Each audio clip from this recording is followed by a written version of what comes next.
Shamrocks? Are you ready to strike out?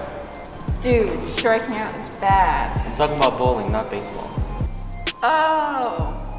Anyways, are you ready to start bowling? Well, you're in luck because our 6th grade leadership team of Callader and Douglas are putting together a bowling day on Wednesday, February 2nd. Students will be able to come down to the gym during lunch and toss 3 bowling balls.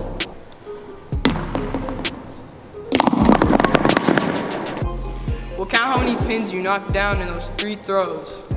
If you get 3 strikes, that means you rolled a turkey, which means you'll have a prize paper turkey waiting for you.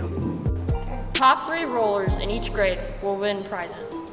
If you'd like to participate, just roll on down to the gym during lunch on Wednesday, February 2nd. If you have any questions, just ask Mr. Dixon, room 225.